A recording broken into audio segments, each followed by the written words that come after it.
cominciamo gli approfondimenti e, come annunciato, parliamo di ex Ilva, perché ieri le audizioni al Senato a proposito del nuovo decreto varato dei nuovi decreti varati dal governo, sono stati ascoltati il governatore emiliano, il sindaco di Taranto, una serie di esponenti, diciamo di persone autorevoli di Taranto, e tra queste la pediatra tarantina Anna Maria Moschetti, che abbiamo in collegamento telefonico. Buongiorno dottoressa.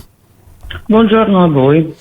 Dottoressa, tra gli argomenti che lei ha trattato ce ne sono diversi e le abbiamo chiesto di concentrarci su uno di quelli che negli ultimi giorni a Taranto ha fatto anche particolarmente rumore. Il 50% in più di casi di autismo tra Taranto e Statte rispetto alla provincia e rispetto a Lecce. Uno studio che avete portato avanti e che ieri avrete presentato in Senato.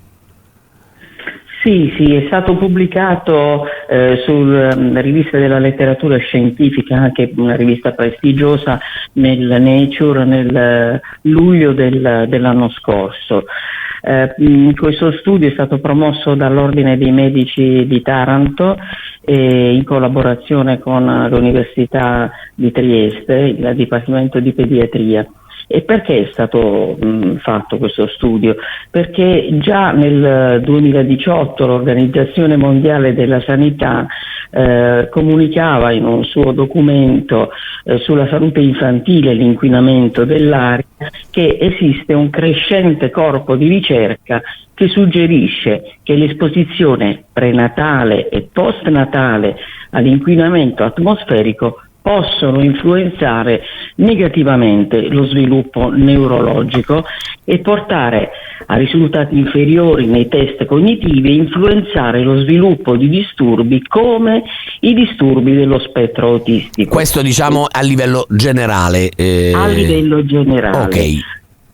E ovviamente, tra l'altro, gli studi si sono nel tempo accumulati e hanno indicato in molti inquinanti anche di natura industriale come i metalli un nesso possibile con il disturbo dello spettro autistico, i disturbi del neurosviluppo e anche il disturbo dello spettro autistico, poiché ovviamente Taranto è un sito inquinato, è un sito di interesse nazionale per le bonifiche proprio a causa dell'estremo inquinamento e per la missione in ambiente, soprattutto purtroppo a carico dell'impianto siderurgico, di sostanze inquinanti proprio fra quelle incriminate parliamo per esempio di piombo e arsenico. Sì, piombo, arsenico, policlorobifenili, diossine, furani, certo. Sì, una serie di metalli, ma anche le diossine che e poi a un certo punto voi avete deciso di affrontare questo studio su Taranto, ma registri all'ASL non ce ne sono per comprendere quanti casi di autismo ci sono a Taranto. Come vi siete organizzati? Vi siete organizzati tramite una modalità già utilizzata a Lecce? Esattamente, dopo aver consultato i colleghi della ASA che stanno approntando la raccolta dei dati ma non erano ancora pronti, abbiamo usato questo sistema che è già stato validato.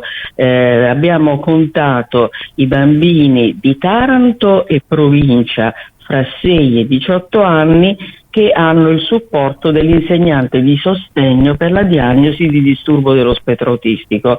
Dato che queste diagnosi devono essere corroborate dalla visita neuropsichiatrica infantile, sono estremamente affidabili, e abbiamo osservato che nell'area del SIN di Taranto e Statti il rischio di ricevere una diagnosi di disturbo spettro autistico è circa del 50% superiore rispetto agli altri comuni della provincia e anche rispetto ai dati della provincia di Lecce. Ovviamente Taranto e Statte sono i due siti di fatto più vicini alla fabbrica siderurgica, all'ex Ilva, quindi in qualche modo tra la letteratura generale e l'oggettività fisica potrebbe esserci chiaramente un collegamento fra le due cose. Allora, in realtà lo studio, che è uno studio ecologico, non è fatto per individuare un rapporto di causa e di effetto. Certamente noi possiamo affermare che nel sito inquinato di Taranto, in cui è documentata l'immissione in ambiente di sostanze con un potenziale effetto neurotossico, e c'è questo eccesso. Peraltro, già uno studio precedente di Lucchini e Renzetti aveva dimostrato che in bambini sani, peraltro, che esiste un maggiore rischio di autismo nei bambini dei quartieri di Tamburi e Paolo VI.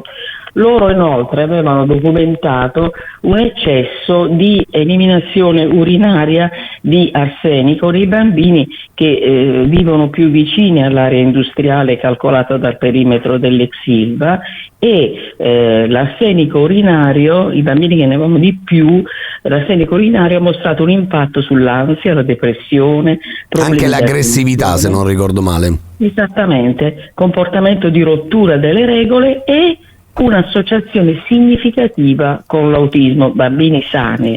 Chiaro, chiarissimo. Dottoressa, la ringraziamo davvero per essere stata con noi e averci raccontato in dettaglio questi elementi dello studio che continueremo naturalmente a seguire. Grazie ad Anna Maria Moschetti, buona giornata e buon lavoro. Buona giornata.